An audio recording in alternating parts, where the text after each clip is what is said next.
What's good? Welcome to Top Title Entertainment. I am Eric Vincent, your host of the channel. I appreciate you for being here because Detroit Lions fans, we got a huge Monday Night Football game that we got to get ready for. Taking on the undefeated Seattle Seahawks coming to Ford Field. We are just before the bye week. We're 2-1. We want to make sure we got as much momentum as possible. And no better way to do that than taking down the Seahawks, who have been a thorn in the Lions' side over the past several seasons. And I don't even just mean the last 2 seasons. I'm even talking about the Monday Night Football game where we got screwed over by the officials, where they somehow could... You know what? I'm trying to keep my blood pressure at a reasonable rate today. Let's just move on and talk about this game. I got 4 keys that the Lions need to hit to make sure that they get out of this game with a victory and move up to 3-1. Let's talk about them right now.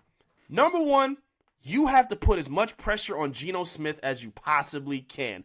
I'm even thinking back to the last season where Geno Smith picked the Lions apart, not just with his arm, but he was doing it with his legs too. They didn't have a whole lot of runs where he was, running off and, chunking them up for first downs. He was extending plays with his legs to find receivers down the field. He was breaking sack attempts by the D-line. He was killing the Lions in the second half of that last game that they just had.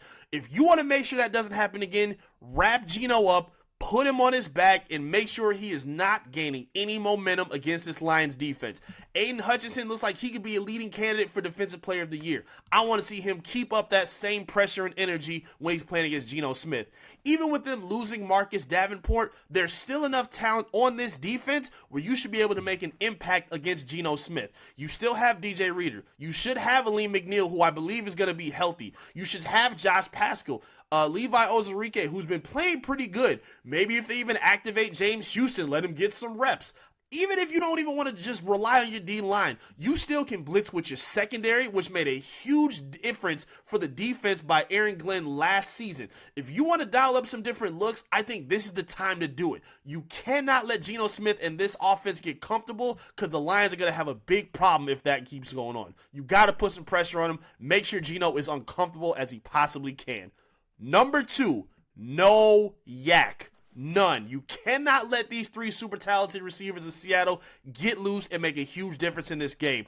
DK Metcalf is playing fantastic this year. Tyler Lockett is a problem, whether it's in the intermediate routes or running deep. And Jigba looks like a fantastic rookie, and he complements those other 2 receivers very well. If you want to make sure that the Lions have a chance to win, the secondary has to stick to their mechanics. They have to be disciplined going against these 3 receivers. Because if you're letting DK Metcalf catch little 10-yard routes or 5-yard routes and then taking it for 20 more, that's going to be a backbreaker for this secondary. We've seen the DBs play pretty disciplined thus far. I like what I see from Carlton Davis. I really like Terry and Arnold, and I think the safety duo of Brian Branch and Kirby Joseph is elite in the NFL. If they want to prove that, you have got to keep the receivers at a minimum. They're going to get their catches, but make sure they are not running wild after the catches. That has to be a huge key for this defense.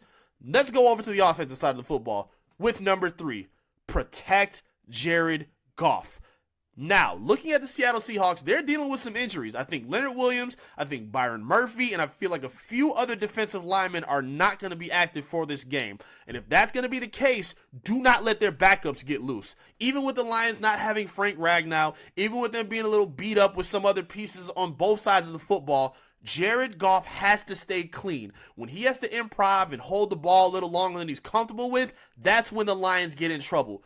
They need to make sure Goff is clean and able to find Amon-Ra St. Brown, make sure he's able to find Sam Laporta, who should be active this game, find Jamison Williams deep, make sure he's able to spread the ball around by making sure he's clean. If Goff has to hold the ball and he's getting hit and rattled, we're going to see a different form of Goff, and those Jared Goff chants are going to be very quiet inside of Ford Field. Protect him and make sure he can get some open looks down the field. Number 4, stick to your identity. Run the football. The Detroit Lions are 4th in the NFL in running yards. I think they're averaging just over 160 yards a game, and you, to me, have the best 2-headed rushing attack in all of football. David Montgomery, I've said, is the most underrated running back in all of football, and I think Jahmyr Gibbs is still in line for a huge season for the Lions. You need to keep them as the focal point of this offense, because as they run and get more comfortable against this injured trenches and this injured defense of the Seahawks, you see them getting momentum as the games get longer and as they get deeper into the fourth quarter. They get better. The O-line gets better. You have to lean on them and rely on them, because even when you do that, because you're not going to be able to run every time, as you get better and as they become more aggressive and more productive in the run, you open up those deep looks for Jameson Williams down the field. You open up those crossing routes for Laporta and for Amon-Ra St. Brown. Even Tim Patrick, who I think could get himself a touchdown. I think they just activated Allen Robinson as well. I think you can open up a lot when you stick to your identity. Jared Goff should not be throwing the ball 55 times again like we just saw against the Tampa Bay Buccaneers. Stick to your identity, stick to what works, and run the football. Utilize your number one offensive line against this battered Seattle Seahawks defensive line. I think the Lions can come away with a victory if they stick to those 4 keys and don't beat themselves by doing things out of character. I think that's all it's going to take. This is going to be a tough game, but I think if they stick to those keys, the Lions got a real chance of coming out 3-1, heading into this bye week to get a little bit more healthy and build that momentum to take on the Dallas Cowboys after that. But I want to hear from you, Lions fans. Talk to me.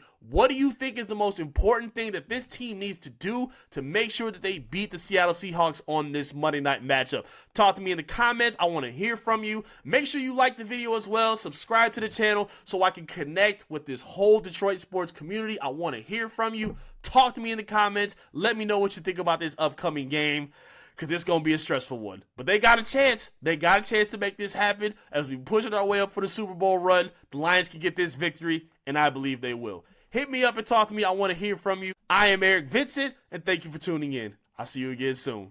Peace.